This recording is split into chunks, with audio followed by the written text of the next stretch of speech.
Selamat malam, perkenalkan saya Putri Astuti dari D3 Kebidanan tingkat 1. Di sini saya akan menjelaskan teori yaitu tentang bayi baru lahir normal. Neonatus adalah bayi yang baru mengalami proses kelahiran dan harus menyesuaikan diri dari kehidupan intrauterin ke kehidupan ekstrauterin. 4 aspek transisi pada bayi baru lahir yang paling dramatik dan cepat berlangsung adalah pada sistem pernapasan, sirkulasi, kemampuan menghasilkan glukosa. Nah, di sini ada penilaian bayi untuk tanda-tanda kegawatan. Semua bayi baru lahir harus dinilai adanya tanda-tanda kegawatan atau kelainan yang menunjukkan suatu penyakit. Khusus bola karet menghisap lendir jangan dia pakai untuk lebih dari satu bayi handuk, pakaian atau kain yang akan digunakan dalam keadaan bersih. Demikian juga dengan timbangan, pita pengukur, termometer, stetoskop dan lain-lain. Dekontaminasi dan cuci setelah digunakan. Penilaian: segera setelah lahir letakkan bayi di atas kain bersih dan kering yang disiapkan di atas perut ibu. Pastikan area tersebut bersih dan kering. Keringkan bayi terutama muka dan permukaan tubuh dengan kering, hangat dan bersih.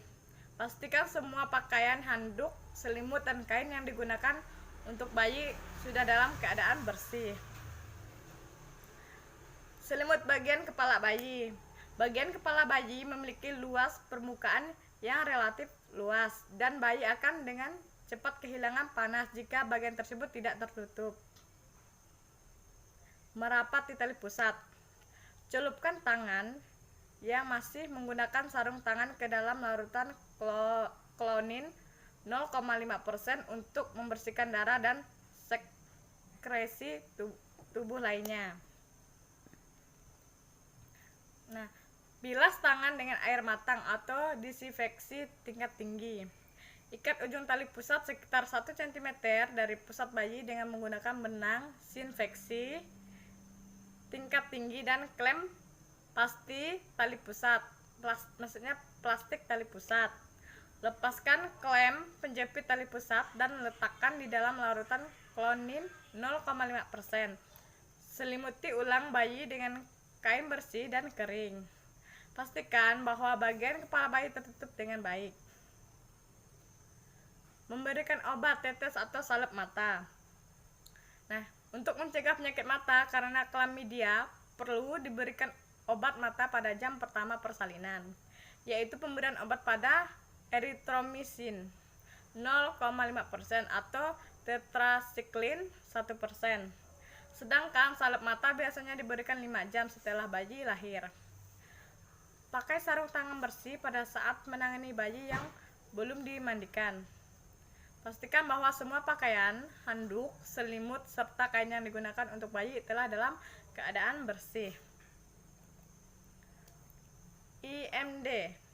Lebih dari itu terlihat hasil yang nyata, yaitu menyelamatkan nyawa bayi. Oleh karena itu, menyusui di 1 jam pertama bayi baru lahir sangat berperan dalam menurunkan AKB.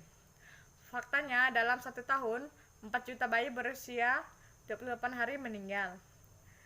Jika semua bayi di dunia segera lahir diberikan kesempatan menyusui sendiri dengan membiarkan kontak kulit ibu ke kulit bayi setidaknya selama 1 jam, maka 1 nyawa bayi dapat diselamatkan. Rangsangan puting susu ibu mempercepat pengeluaran ASI karena oksitosin bekerja sama dengan hormon prolaktin. Nah, di sini ada 5 tahapan perilaku sebelum bayi menyusui. Bayi diam tidak bergerak. Masa tenang yang istimewa ini merupakan penyesuaian peralihan dari keadaan dalam kandungan ke keadaan di luar kandungan. Bonding ini merupakan dasar pertumbuhan bayi dalam suasana aman. Bayi merupakan dasar pertumbuhan bayi dalam suasana.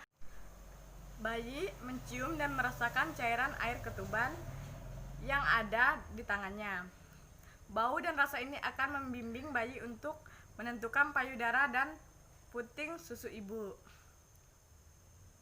Saat menyadari bahwa ada makanan di sekitarnya, bayi mulai mengeluarkan air liurnya. Bayi mulai bergerak ke arah payudara. Ia menjilat-jilat ibu, menghentak-hentakkan kepala dada ibu, menoleh ke kanan dan ke kiri, serta menyentuh dan meremas daerah puting susu dan sekitarnya. Dengan tangannya yang mungil, seluruh badan dan kepala bayi dikeringkan secepatnya, kecuali kedua tangan bayi ditengkurapkan di dada atau perut ibu. Bayi dibiarkan mencari puting susu ibu. Ayah didukung agar membantu ibu untuk mengenali tanda-tanda atau perilaku bayi sebelum menyusui. Tenaga kesehatan dan pelayanan yang suportif disediakan selimut untuk menutupi punggung bayi dan badan ibu. Sekian teori dari saya. Jika ada kesalahan mohon dimaafkan. Terima kasih. Selamat malam.